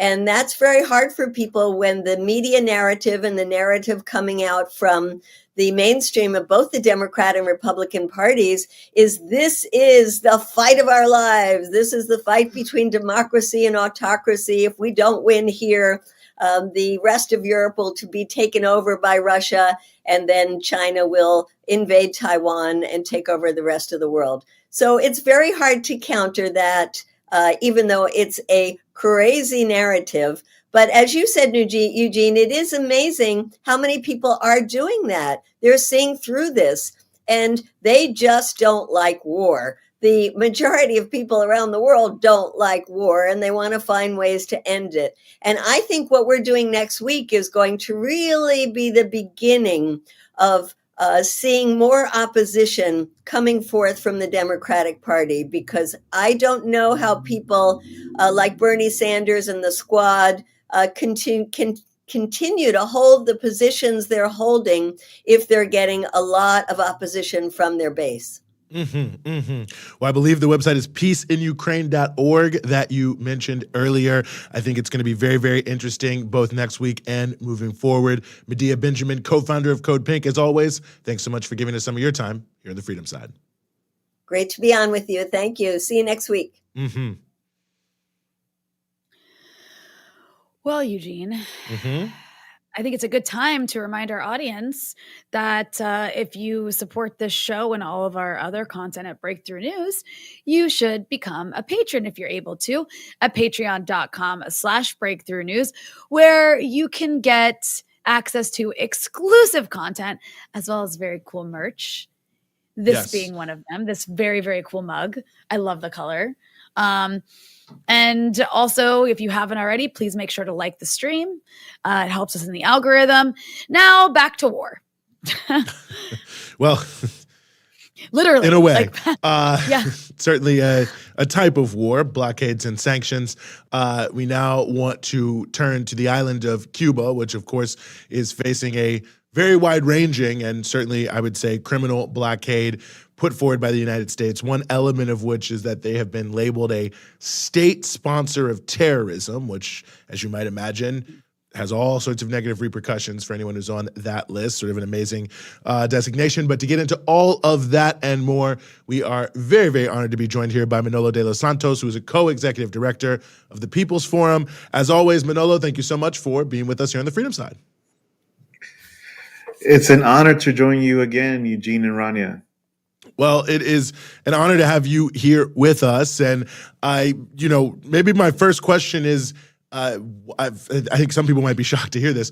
I mean, why is Cuba on the state sponsors of terrorism list that the United States puts out, and how absurd is that? Why is Cuba on this list is the question that 11 million Cubans have, and I would say millions of people around the world. First of all, it's a very arbitrary list, which was essentially created by the Reagan administration to politically attack nations that it disagreed with and who it couldn't find any other ways to subjugate or attack. And Cuba's been on the list before. It was removed from that list by the Obama administration under the understanding that Cuba was in fact playing a powerful role in both the peace processes in Colombia. It was encouraging development across the region and in other parts of the third world. Cuba posed no actual threat to the US's national security. Now, in Trump's last week in the White House, as if it hadn't been enough that they had placed already 243 sanctions on the Cuban people, which had greatly affected Cuba's economy in the middle of the COVID pandemic, the Trump White House puts Cuba back on the list to just put further salt on the injury of the Cuban people. And what has done since then, again, against everyone's disbelief, because no one understands why Cuba should be on this list, What it does is that it has scared away any bank or most banks around the world that want to do transactions with the island. It has scared away many investors, and it has honestly made it even much more difficult for day-to-day transactions with the Cuban people. No, it's really outrageous, especially because Cuba's already under this insane decades-long blockade. So you're adding this on top of that. It's so incredibly aggressive, and the reasoning behind it, though, or when the way it came to be, was the result of Cuba playing a peacemaking role, which is the irony of all of this, is that it was added because of Cuba playing a peacemaking role. I'm just curious if you could give some details on that, because I think it's important for people to understand the justification that was used for this. Well, it's a very important element of the story, which often doesn't get told in US media, despite so many people talking about it in the rest of the world. I mean, the Colombian president has given several press conferences talking about this, yet it doesn't seem to sort of get to the ears of key people in Washington who, in my opinion, seem to intentionally or selectively not hear this message, which is that Cuba, having successfully sponsored the peace process between the FARC guerrillas and the Colombian government, then went on to sponsor a second peace process, this time with the ELN guerrillas. These ELN guerrillas, as part of the signed agreement signed by the Cuban government, the Norwegian government, the ELN, and the Colombian government at that time, guaranteed that Cuba would host the negotiating team of the ELN, regardless of what took place in Colombia. Under no conditions could the host country, the sponsoring country, Cuba, send back these ELN guerrilla negotiators, especially if they were facing death threats back home. Well, a series of incidents took place in Colombia. There was a new Colombian government that switched his mind and basically went against the peace process. And it demanded that Cuba return these ELN negotiators, basically ensuring that they would be killed upon return. And Cuba did the right thing. It did the principled thing. And it did no more than what was stipulated in the agreements it had committed to, which was to simply not rescind its right to host these negotiators and to keep them in Cuba in the hopes that the process would kick back in. The Colombian government basically pushed and basically forced the US government's hand to act on this as the official excuse for why Cuba needed to be so-called a sponsor of terrorism. The sad thing is that this excuse has been debunked so many times. In fact, after the government of Petro, only a few days after being elected, after coming into power, the first statement they make as a government is, Cuba does not belong on that list. Why? Because it's thanks to Cuba that we can now say that we have even the embers left still of a peace process.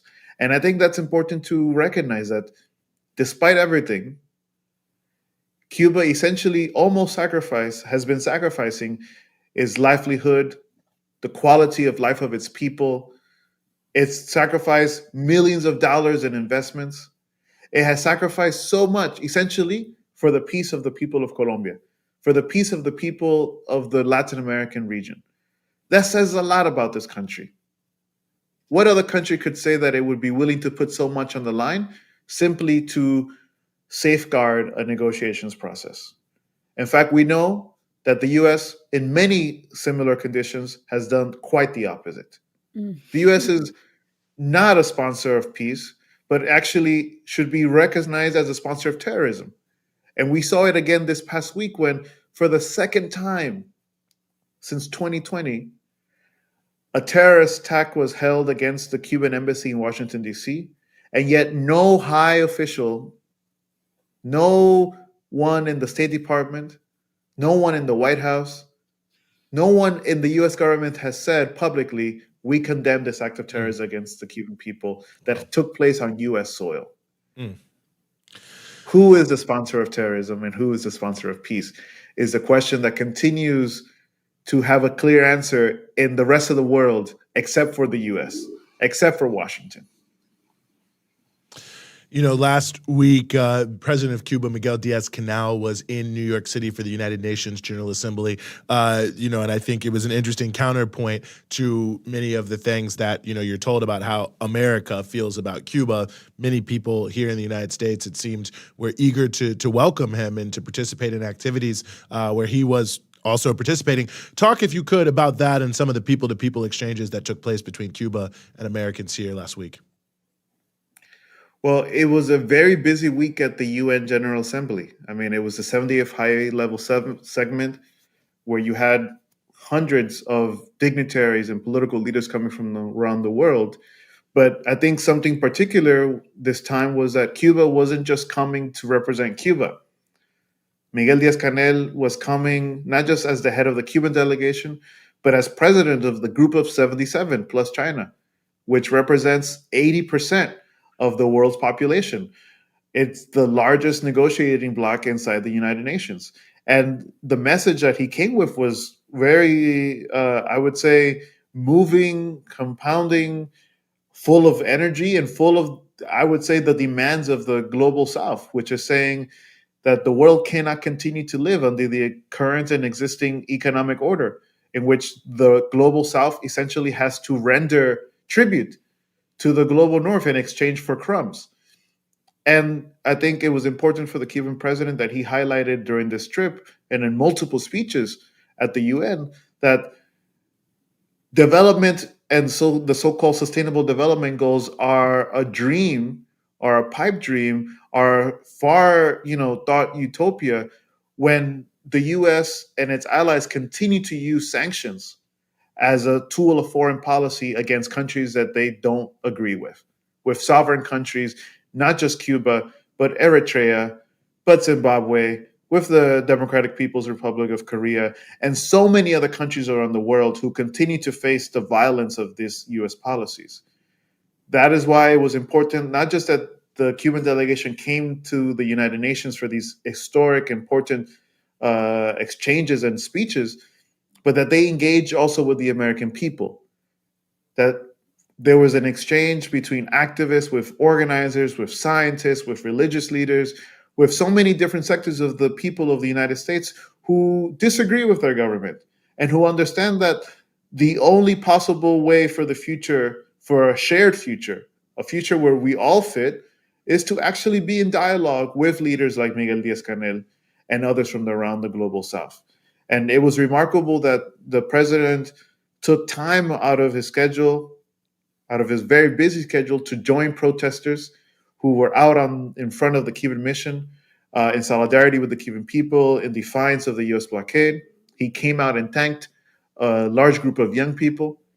He then joined the next day a powerful rally held at the New York Society for Ethical Culture, where with 800 young people from across the United States, he spoke firmly about how the Cuban people will continue fighting for their socialist project, but they will do so in unity with the young people of the United States who also are fighting and building the hope for socialism in our lifetimes. Yeah, I mean, it's pretty incredible that you have Cuba representing this organization, the G77 plus China, that you said represents 80% of the world. So that means that 80% of the world does not see Cuba as a state sponsor of terrorism, at least 80% of the world. Otherwise, they wouldn't be putting a state sponsor of terrorism in charge of a group like that. It says a lot. But Manolo, you do spend time in Cuba every now and then. You were there recently. So I think it's important to contextualize for people the on the ground impact of these sorts of policies. And it's not just, Cuba's already under blockade and unfortunately has had to learn to live with it and to adjust to the blockade. And like you mentioned, the state sponsor of terrorism adds so many new elements and restrictions that, affect the average person. So what does that look like in Cuba on the ground?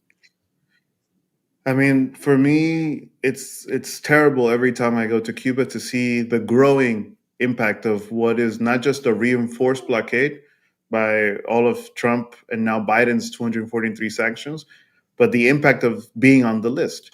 And one of the areas where you see it most clearly is in the growing difficulty of Cuba being able to purchase fuel and petrochemicals for just the everyday running of society. I mean, imagine what it is like to live in a country where there's less and less fuel available.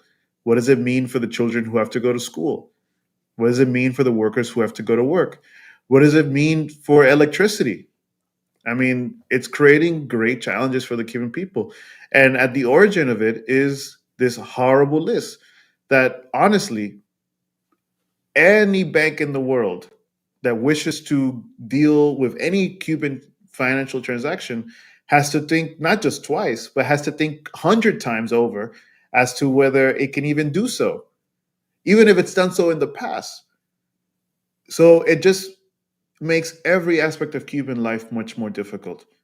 Could say the same thing regarding food. I could say the same thing regarding to a series of other aspects of Cuban life that have just become difficult. That's why our movement, our slogan, our campaign is so focused around the simplicity of simply let Cuba live. Why can't we let Cuba just be and develop on its own terms? Why does the United States continue to have this undeclared war on the Cuban people for the last 60 years, which again does not even give them the right to just breathe on their own land and to build their own futures? Not only is that inhumane, not only is that cruel, but it's just plain wrong. And we believe that millions of people around the world will actually come together in defiance of this. That's why we are collecting over 1 million signatures, all the way from Brazil to India, from Morocco to South Africa, from New York City to California. We are collecting millions of signatures that are affirming that ultimately the people of the world will have the last word, not the US government. The people of the world stand with the people of Cuba. And since you referenced the Let Cuba Live campaign launched by the International People's Assembly, the million signature effort, where can people find out more about this, Manolo? Well, we have a great website. It's called letcubalive.info, where you will find all the information on this campaign, who are the many organizations around the world, movements, trade unions, political parties of the left that have joined it.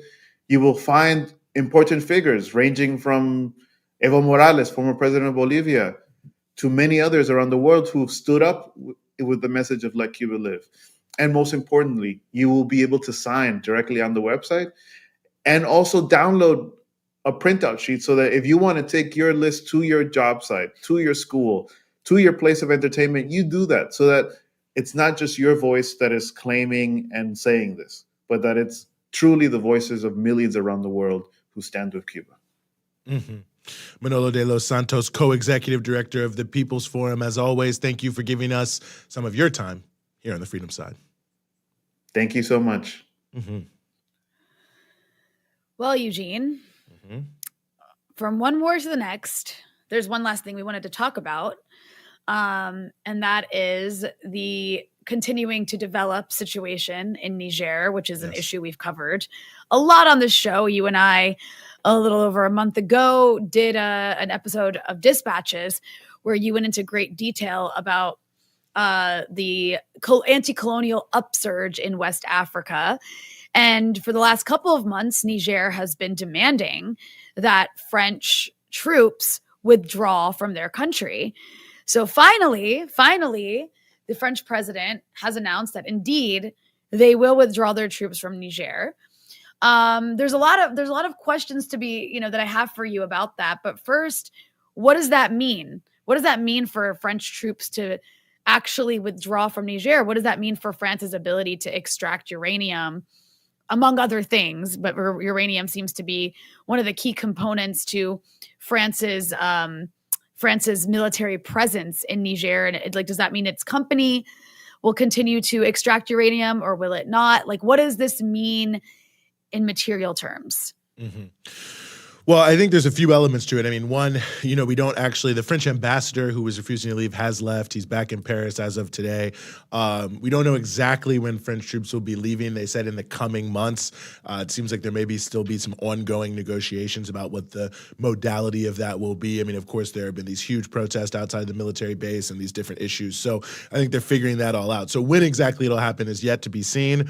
Not that I think that it isn't going to happen, but there's at least some possibility, I think, that they might also be announcing this and hoping to maybe wait it out a little bit and see if there's a possibility the Nigerian government may fall or something like that, but that seems unlikely to me.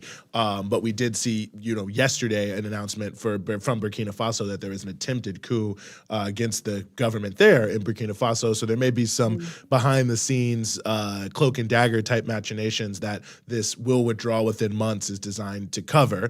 But let's just assume it is going to happen. It's going to move forward. In terms of the relationship, I mean, it's hard to say 100%. I mean, the issue of uranium is obviously a big issue. I mean, I don't think that there is a, imminent threat to that being stopped necessarily, because it is a major industry there in Niger, and you don't necessarily find new customers overnight. But I say that just to say that there already was controversy between France and Niger over this issue. I mean, the largest uranium mine in Niger right now that is owned by Orano, the former Areva, is in fact not operating. And it's not operating because there is a dispute between the former government, or a former government of Niger, and this French company. This actually dates back several years, over the percentage of royalties that would be given to the country. I think I have it written down here somewhere. But basically, I don't have the exact percentage. But anyway, long story short, after they reached a quote unquote agreement over the what the royalties were going to be on this mine, the company then said, well, actually, we're not going to operate the mine. Now, they claim that it was just because of market conditions after Fukushima. They couldn't sell as much uranium. They have one other mine in Niger that they're operating. But many people surmised at the time that they were trying to stop production in order to influence the government to potentially change the mining laws around royalties, in a way that was more amenable to these countries. So we'll have to see moving forward if similar types of tactics are used, but we'll also have to see if the Nigerian government in and of itself tries to do what Mali, for instance, has just done, which is raise the percentage of income that will come to the country from the exploitation of these minerals, and whether or not that will then affect the French mining operations there. It's interesting to be seen. I mean, about the 20% of France's uranium over the past 5 years comes from Niger. It's an interesting situation. I mean, Kazakhstan is first and Uzbekistan is third. So, I mean, that kind of puts all three of their major uranium suppliers in countries that are, to some degree, not fully reliable to the NATO camp. So, what space they have to maneuver is also another question there. There's other questions about the CFA franc and others. But I think at the very least, it will mean that the ability of French power projection in Niger and the ability to use military force will not be as ready of a possibility. They may send some people to Chad. Who knows what's going to happen? Allegedly, they were going to send troops to Benin, but now the government of Benin has come out and said that's not actually happening. That's not real. So I think either way, the ability for France to project its imperial power in the Sahel and West Africa is going to be significantly hobbled by this. Well, let's get those violins out, Eugene.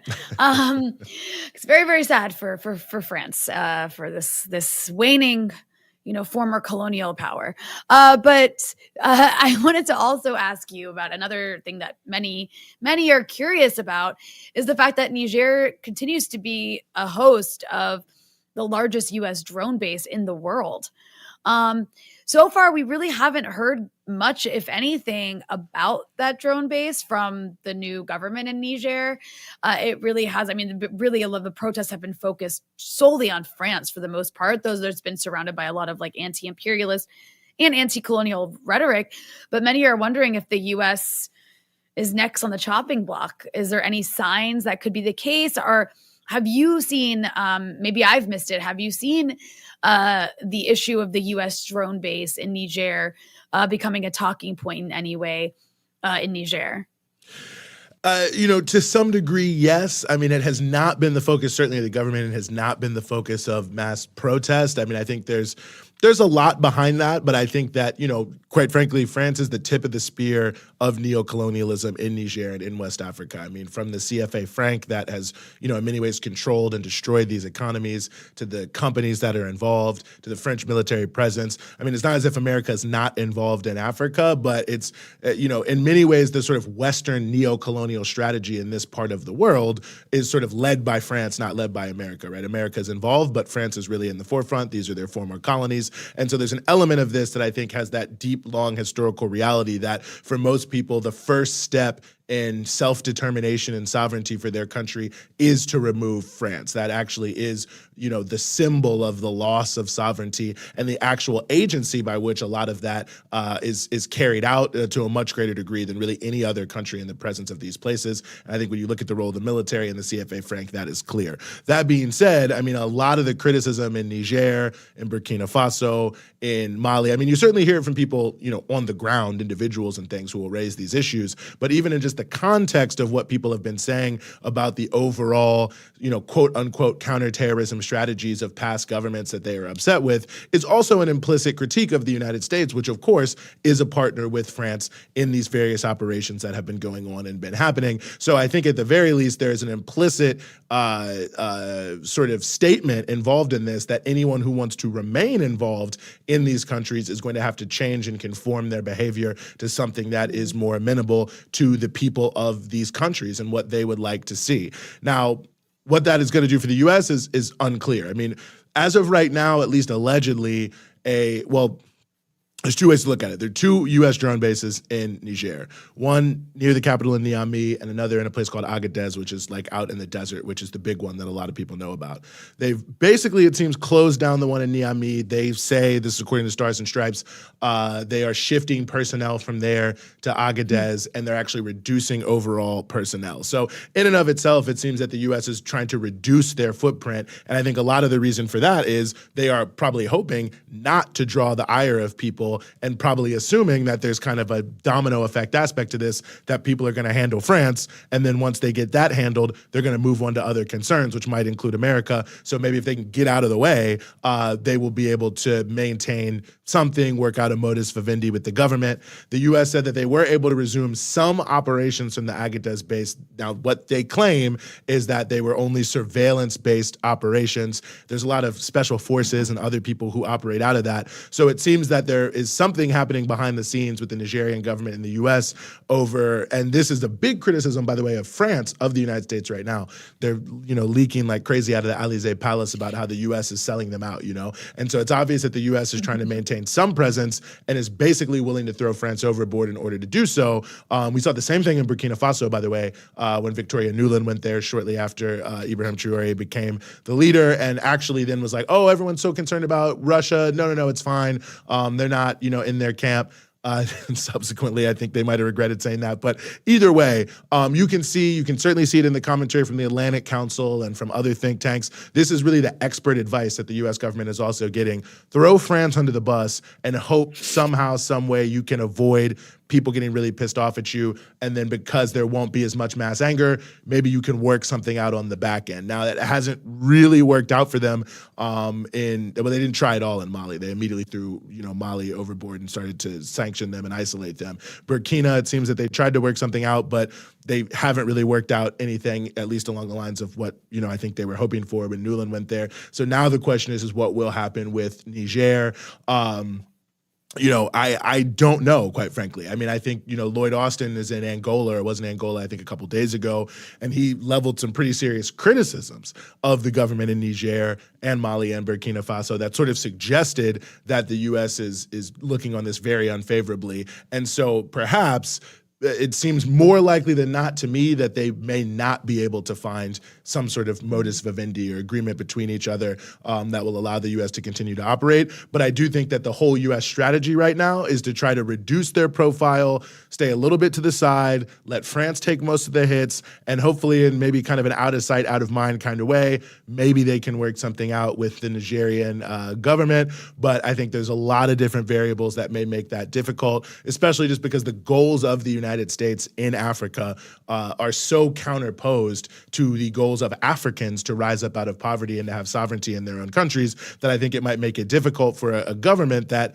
undoubtedly has many motivations. I can't speak to the motivations of all its leaders, but is really only in power because it's able to tap into mass anger and mass unrest with the multiple generations of poverty, deprivation, marginalization, and domination that they've been subject to. So with that kind of base making it possible for you to be in power may be difficult, but it does seem obvious that the U.S. is kind of trying to go out of its way to maintain some presence in Niger, because for them, this is actually the central power projection platform in most of West Africa, perhaps even further. The Space Force is also there in Agadez, so it seems like it's also playing some role perhaps with the overall satellite infrastructure. Perhaps it's playing some role with nuclear weapons targeting and different things like that. JSOC is basing out of there. They do many, many different things to special forces all across Africa. So I think even beyond West Africa, there's a certain, and even well beyond Niger, a certain importance to that military presence they would like to maintain, even if it means a rift with their longtime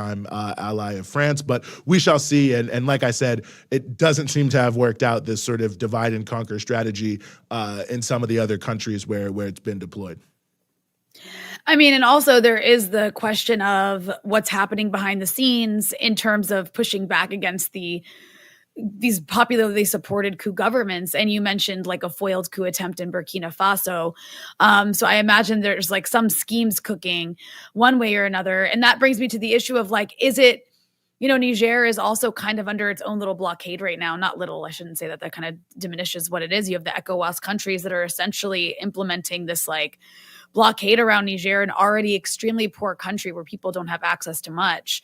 And the impact of that, we keep seeing in articles every week is it's just getting worse and worse for people who are already like in a subsistence sort of situation. So how sustainable is that moving forward? Like how sustainable is the situation for Niger? Because there's going to, I think, continue to be this attempt to choke the country into getting it to submit to at least some sort of like imperial demands. Yeah. No, I think it's a good point. I mean, closing off the borders, making it difficult. I mean, we know the price of food is skyrocketing because it's hard for food to get in. And on top of that, I mean, you have maybe, 4.5 million Nigerians that are totally reliant on food aid. And we've seen the World Food Program and others say that the closure of these borders is making it impossible for them to get in the aid that they need to get in to allow people to survive the rations that they've been surviving on. So that's creating a huge issue. The lack of electricity, which is very significant because it's been cut off. It's been cut off primarily by Nigeria, which is the main provider of electricity and power to Niger. There's all sorts of things I've heard. I mean, I even saw a very close ally of the president of Nigeria say that there were a large number of babies that were dying every day in incubators because they did not have the proper electricity. Now, I have not been able to fact check that, but it was reported in the Nigerian press and by a very close ally of the Nigerian government. So, at least has that provenance, however you want to take it. So, you're seeing the very typical shortages, all these different pieces. If you watch sort of state television in Niger, you see that there's a lot of conversation about things that the government and, other people are doing to provide relief for certain individuals. But, it's obviously very, very limited in terms of what's possible, quite frankly, because it's a very, very poor country without a ton of resources and certainly without a lot of the critical development goods that are there. So the goal seems to be to starve them out, but I haven't seen any scenes that that's actually working. And the protests and things like that are supporting the, so-called military junta, that have been demanding France out, that have been, talking about, I mean, you look at a group like M62, which is one of the major organizations that is behind these big protests that you see in Niamey and other places. I mean, one of the things that they are well known for is protesting around issues of the cost of living and the challenges for working class people and poor people in general. And so ultimately, if they're, still coming out, still going strong, I think it's a sign that, quite frankly, those who are the most concerned about those issues, which were pretty bad. I mean, you have, 40 some odd % of people living in poverty there, that, even before this happened, the people who were upset about that even before this happened, even though the situation has gotten worse, they're continuing to stand strong and continuing to say that a change has to be made. And I think recognizing that, quite frankly, to address the issues of poverty and inequality and underdevelopment over the long term, it will require some level of sacrifice, because it will require breaking from very powerful countries that benefit, quite frankly, from the poverty of countries like Niger, the enforced poverty in countries like Niger, and are thus standing strong. So I think the impact is very significant. I think the reality is, though, that people are very determined as well. So I don't know what the future is holding there. I mean, it certainly seems to me that, the ECOWAS intervention here is really fizzling.